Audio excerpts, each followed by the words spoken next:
Lately, a lot of companies send me a lot of stuff, so we're going to do another episode of Rapid Reviews. We got a few companies to get through today, but shouldn't take too long, and I'm hopefully going to do this episode a lot better than last time. Let's jump right in. This first group of stuff comes from a company called Aukey, and we've actually seen some of their stuff before, if you guys remember that keyboard that was really industrial looking. It was a long time ago. Either way, they sent me a mouse pad, which looks very good, and actually, if you look here, the rubber bottom definitely keeps it from moving around. This mouse pad is extra large and it actually fits a little too long over the side of my desk, but that's okay. The fabric is very nice, and honestly, it's probably my favorite XL mouse pad that I've ever had. The only other one I had was that Bullet Hunter one, and I really liked it, it just had that weird curve in the middle. This next piece of tech is also from Aukey. Now this one's very interesting. So what you're going to do is if you have an outlet and you plug this into that outlet, you now have an outlet. Alright, so there's a little more to it than that. This thing's pretty neat in that it's got a power button right here, right? This is a Bluetooth power connector. If I plug this in to any power outlet, and let's say I plug a lamp into it, I hit this button right here, and it turns on, right? Now with my phone, I've just turned that appliance into a smart appliance. So let's say it's a toaster, I click a button on my phone, toaster turns on. I click a button on my phone, my lamp turns on. And I'll go ahead and demonstrate that right now for you guys real quick. Alright, so there are a few things that you need to know before we begin. You don't just hook yourself up to Bluetooth and give it a go. So what you're going to notice right here is this thing is blinking on and off, blue. And what we're going to do is we're going to plug this, which is my light up there, into it. Now the first thing we have to do is we have to download an app called Aukey Home, which I've downloaded already. You're going to click Add Devices, which there are 3. Lighting device, wall switch, and electrical outlet. Well, obviously we have electrical outlet. I'm going to go ahead.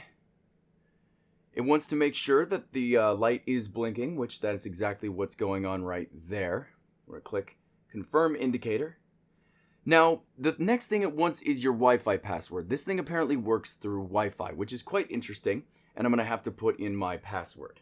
Now, one interesting thing you'll want to know is this only works on 2.4 gigahertz signals. So if you have a 5 gigahertz network on your router, it's not going to work. So now what we got to do is we have to let this thing connect. So I'll come back when it's done. Alright, so the light has turned red. We've successfully added on the app one device, and it's under Smart Socket. So if I click Done, now I have the socket is on. Click that, socket is off, and if you look on here, I'll turn the socket on, turn it off. So now if we plug our light in, and I turn the socket on, light came on. Turn it off, on, off. So now we have a smart plug. And I can use this on my lamp. I can use this on my toaster. Whatever I want to use this for. And that's actually really cool. Once it's synced up to your phone, it's synced up forever. So there's no worries after that. So that's actually really cool, Aukey. I really like this product. Thank you so much for sending that one to me. Let's move on. Next up, we have some Aukey wireless earbuds. Let's go ahead and take a look at these. Alright, straight out of the box, we've got 2 inner boxes. Not sure what that's all about. Ah, yes, I remember these from Aukey. It's cool that they're branching out, to be honest. And also, I missed something in the box. We have a little carrying pack for our earbuds. Oh, and I think that's magnetic? Something like that. Yeah, that's actually kind of cool. A little carrying pouch for your thing. So I wonder if they give you 2 different earbuds. So this is the charger for those earbuds. That makes sense. And here are the earbuds themselves. I don't know if they're waterproof. They just say magnetic and wireless, which is quite interesting. I actually like the magnetic ones. So yeah, the idea, you have them around your neck, and then those can go together. So they'll just attach themselves around your neck. I'll have to go ahead and see how nice they are. We'll do some experimenting with these in a sec. So setting up the speakers was actually quite easy. All you had to do was go into your Bluetooth settings, And let me see if I can make that. Yeah, there we go. And I just paired them together. It shows the battery percentage on them, which they're at 80% right now. What I do find a little odd is the way they fit your ears, and it doesn't seem they have any other buds that you can put in, so the right one fits perfectly fine. The left one, I haven't been able to figure out how to keep it in my ear. It's probably a me problem. I don't know why this keeps happening. It's probably something I'm doing wrong. Or maybe my ears are effed up. Or maybe, I don't know, Aukey's thing is weird. As for music, though, I will go ahead and shuffle the playlist that I have on my phone and see kind of what they sound like. Honestly, they're okay. They're not great. I've never really liked earbuds.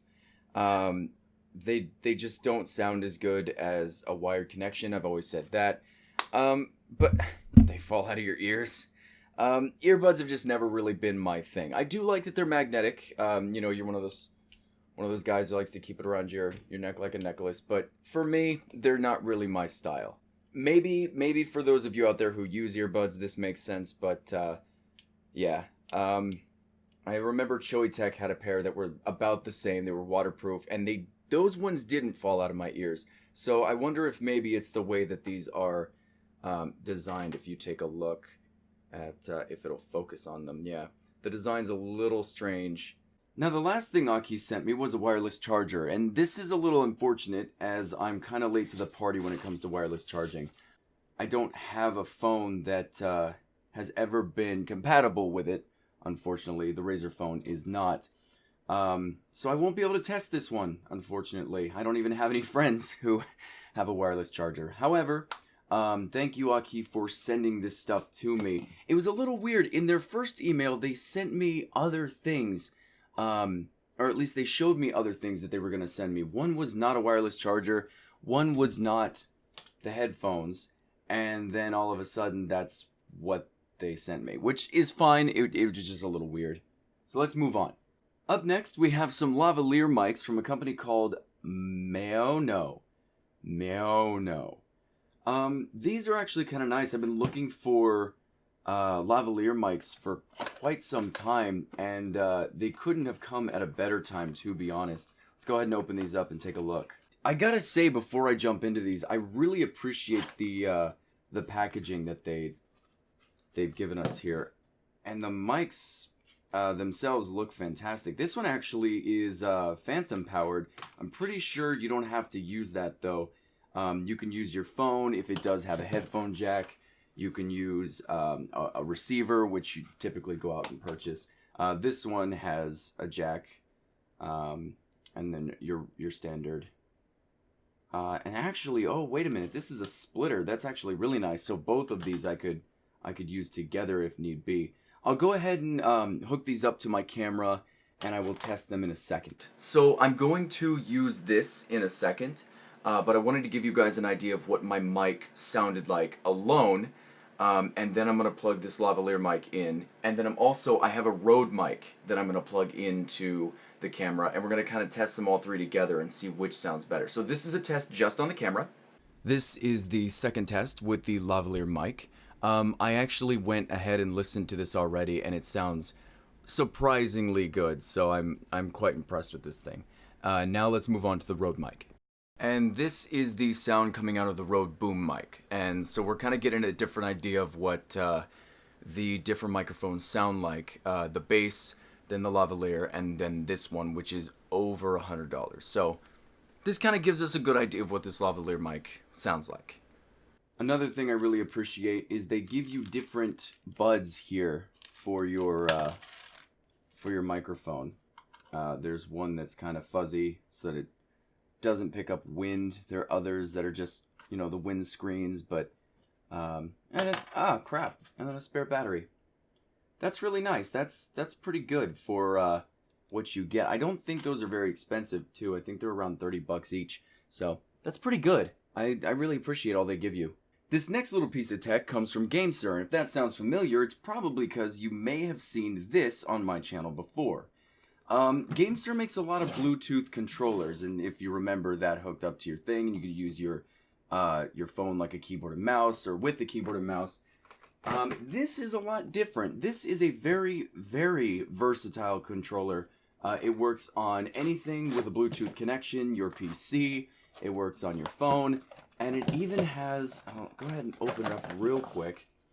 It's got itself a little slot here, so you can put your phone in there and play as you will. This is a little strange, I will say. I'm gonna have to test this out in my games and see kind of, oh man, how it feels. Some of the buttons are a little mushy. This right here is a touchpad. I guess that's pretty similar to the Steam controller.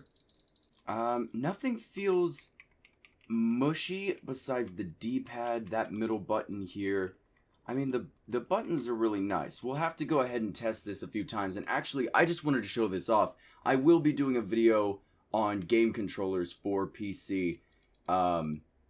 So this will be making a comeback pretty soon. So I probably won't go too in-depth this time. I'll come back to this when I compare it against an Xbox controller and, you know, the Steam controller and whatever like that. So thank you, GameSir. We'll see you soon. On the topic of controllers, I figured I'd show this one off as well. This is another one that will be making a comeback, but it's not going to be as big. So what this is, I know this seems really strange, and yeah, trust me, I know, I've opened it up already. But essentially what this is, and I'm going to have to open it up first before I show you. These are little Bluetooth triggers. And essentially what you do is you pop them on your phone, and then you have a left and right trigger for your phone. So if you're playing a racing game and you're driving around, oh, autofocus, and you're driving around, you know, whatever you're doing, this right here is also a little grip. You take it apart, and you got your left and right one right here, and they just help people with, you know, if you got bigger hands. I will demonstrate this later, I promise you I will, in that same video with the GameSir, but I did want to show it off and thank that company for sending this to me, so this will also be making a comeback. Now's the point of the video where we're getting to really interesting stuff. So this is from a company called Papago, and interestingly enough, that's exactly what you do with this thing. It's a little dash cam, you just pop it in and you go. It's got a Sony sensor dual lens in there. It apparently records at up to 1080p, if I'm not mistaken. Yes, so the front camera's 1080p, the back camera's 1080p, 130 degree field of view in the front camera, and the back camera has a 120 field of view, which is really good, and I hear in a lot of countries, I'm not sure, it might be state to state here, I haven't looked it up yet, but if you have a dash cam in your car, it can lower the insurance rate, or at least what you pay monthly for your insurance, because you're being safe and you have a way to, you know, prove that you're being safe. So this is the camera. It's very light, made of very thin plastic, it feels. We'll have to take this stuff off, and I'll do that in a sec when I go to test it. We'll go out for a drive later and take a look and see what this kind of looks like. But let's see what's in the box real quick. Oh boy, do we have stuff. So I don't know what the battery life is like. Let's go ahead and take all this stuff out, and I can read some stuff on the back real quick, kind of get an idea. So it's not really telling me what the battery life is like, at least as far as I'm seeing, but it does say that it is GPS ready, which has me a little interested, and it's also 16 gigabyte micro SSD, or SHD, my apologies, right in here that we'll have to install within it. It's got a lot of cool connectors here too, little adapters, cords, chargers, stands. I mean, you've got it all here. Look at this. We're gonna have to go set this up, and we'll go ahead and take a drive and see what this thing records like. All right, so we've got our dash cam set up, and this thing is set up, powers right here, and we've actually powered that. We got our little dog here. We powered that all throughout the car. The wires are all hidden, and it all leads, sorry about the mic right now, we're shuffling around. It all leads to that camera back there. Now, there are a few settings on this camera. We've got our back cams up there, front cams up here. If you click the OK button, it just moves it to the back. Click the OK button again, moves it to the front cam. That's what we see out there.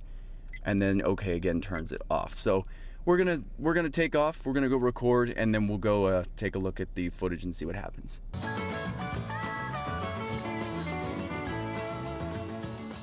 Alright, I guess I could have washed my window, but the dash cam's really good. The sensor inside's definitely no cheap thing, and the camera's really easy to use. There are some annoying settings. For example, every time we crossed a stop sign, it made a horrible beeping noise to let the driver know that there was a stop, so I went in and turned that one off. Other than that, the camera does record front and back at the same time and stores all that on your microSD card. This thing is really cool and definitely becoming a permanent addition to my car. Now this next thing is also really cool, and I know exactly what you're thinking. Oh my god, it's a GoPro. You got sent a GoPro. Well, not exactly. I mean, come on. It's totally a GoPro, but it's made from a company, or comes from a company called Apeman. It's called the A80 action camera. Waterproof up to 40 meters. It's got a time-lapse feature, 4K Ultra HD, and it's also apparently Wi-Fi compatible. The angle is 170 degrees, which I know GoPros have a crazy fisheye, but 170 degrees, I don't know if that's the standard. I've never had a GoPro. The battery also seems to last quite a long time, and hopefully we'll see it shooting some 4K video and holding its charge for a long time. It seems its resolutions are 4K 24, 2K 30, 1080p 60, which is probably your good standard there. So your recording modes, you got time-lapse, which records from 1 second, 5 seconds, or I guess 0.1 second, 0.5, 1, and 5 seconds. And then you got your loop recording, which is 3, 5, and 10. So it doesn't do a constant loop. I mean, apparently it has, it's got its stipulations here. Which kind of sucks, but I guess it makes sense. It's a tiny little thing. Your image size is 20 megapixels, is pretty good. 5120 by 3840, that's pretty good.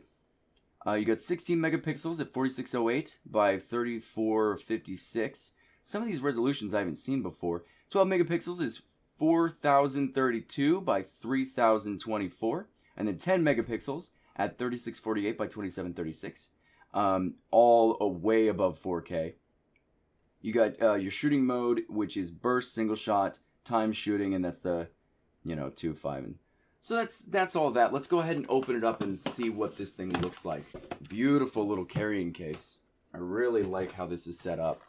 I was thinking about using this when we go out and look around those haunted areas that I've been looking around lately.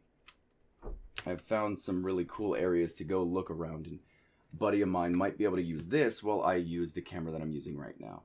So here is the A80 action camera, as we can see.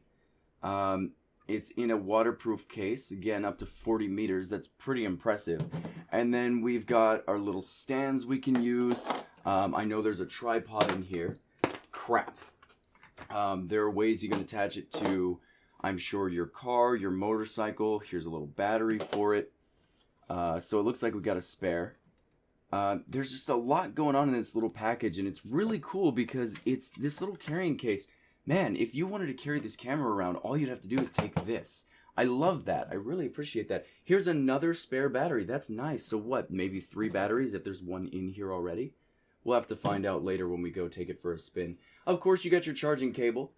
And there's some stuff up here with adhesive on it. You got your zip ties. So I guess if you want to, perpetually attach it to maybe an airsoft gun, or if you're a hunter and you wanted to use it there. I don't know why you would.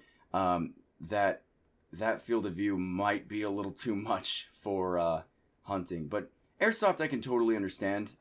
Riding your bike I could totally understand. If I bought a motorcycle, I would. Oh my god, dude, the adventures. Oh, the adventures. Either way, we'll go take this out for a spin, see what happens. Anyone getting tired of the Allman Brothers yet? So I had Dev hold the camera since I didn't really have a place to tether it, so sorry about the shaky cam. Now the quality isn't as amazing as I thought it would be, but then again, this is on stock settings, 1080p 60 FPS, and after playing with the settings a bit, I was able to get it looking like this. Now, it is low lighting outside and it is a bit smoky, but honestly the picture isn't too bad. I think if I tinker with it enough, I could get some pretty good videos out of it, but yeah, I mean, it's just alright. I do however really like how you can adjust the FOV from 170 all the way down to 70. In the time I've taken to play with it, I found 110 to be the most comfortable for me. I will be testing this later to see if I can get the videos to look better than they do now, and I think comparing this to GoPros that are on the market right now would be a good idea. But in all, I really do like this thing. Let's move on. This next product comes from a company called Moza, and this one was really cool. I was starting to get a little overwhelmed with the amount of products that I had, and Moza sent me an email with this thing and were like, hey, would you like to review it? And at the time I was turning people down, but I couldn't. I've wanted one of these for way too long. Let me open this up and show you guys what this is. Oh, I love this case. Oh, wow, I love this case.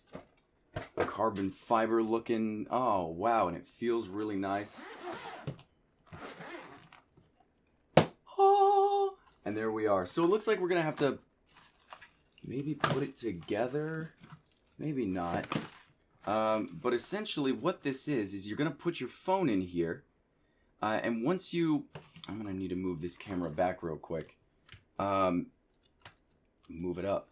And once you turn this device on, it's got its own gyroscope. And it'll always hold your phone steady. Now the cool thing about this one, and I know there are a lot of them out there, is this one comes with, if you notice this right here, there's a charger. There's a wireless charger on the back of this whatever you would call it, you know, your gyroscope, your steady cam, whatever you guys want to call it. A lot of settings, it seems. You got your picture button right here. Would be how you move it around. No trigger back there, nothing down here, other than your charging cable.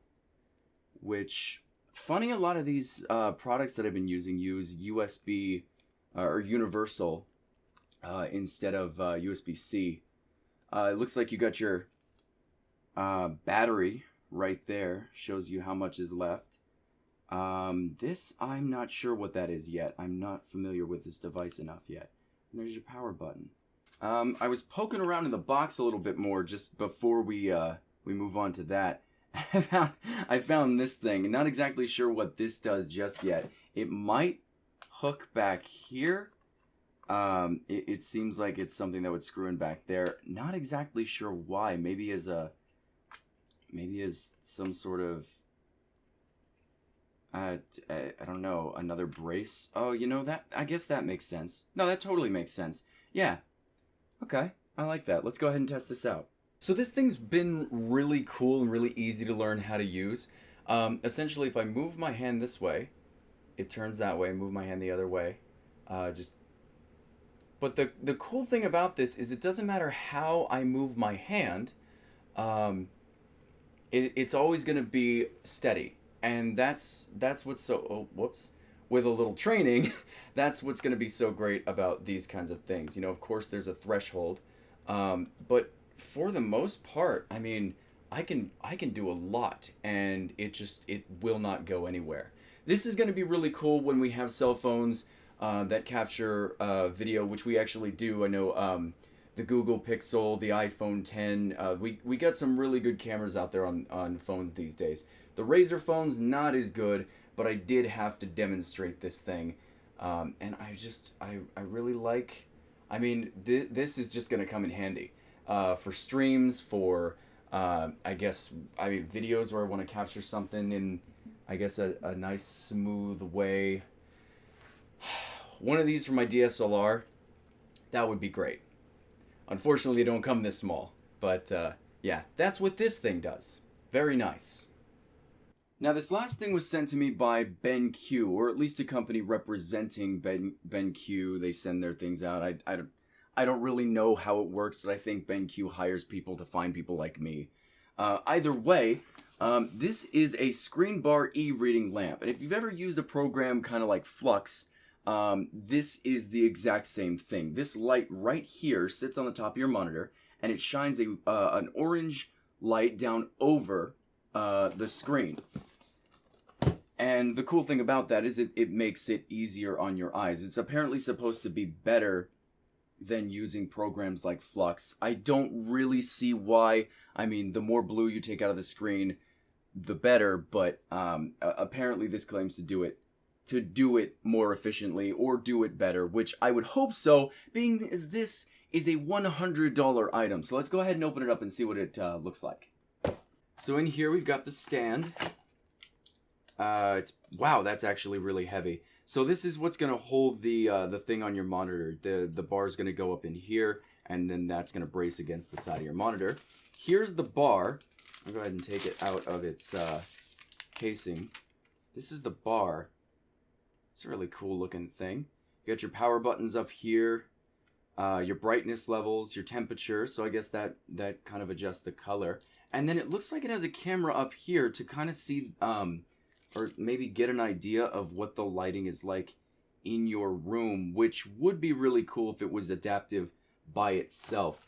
And then of course you have right here, it's not wanting to come out. I may have to pop this up. I see. We've got this, which actually this seems very simple. You just put this thing together in all 3 pieces, plug it into your computer, and presto gizmo, there it is. So let's go ahead and set that up and see what that looks like. So all the lights are off, and I guess the idea is you'll be able to see your entire desk in the dark, which is kind of nice. And also, actually you can't see that anymore. If I go turn the temperature to orange, I can then adjust the brightness and turn the brightness up and down, kind of get it comfortable for me so that if I'm working late, I won't be staring into a monitor damaging my eyes, and I won't be bothering maybe the roommate that's on the other corner of the room trying to sleep. It's kind of a nice thing. I do ask, why not just use flux, and if you need your desk lit up by a desk lamp? For $100, I think you're asking a lot of money for something that doesn't really do that big a thing. But then again, look at my desk. It is fully lit up. I mean, that's a cool enough thing. So yeah, that's that light bar. Thank you guys so much for watching. All the links to everything that was in this video will be in the description, so if any of them caught your eye, you can go ahead and check them out there. My microphone will be back very soon, so the regular content will also be back very soon, and a lot of these reviews will be gone. A lot of you guys say that you really like these reviews, which makes me really happy though, so thank you so much for that. I feel like I'm still an amateur with that, but then again, maybe I should just go pro. Oh god, that was bad. Alright, I'm gonna kill myself. Bye guys!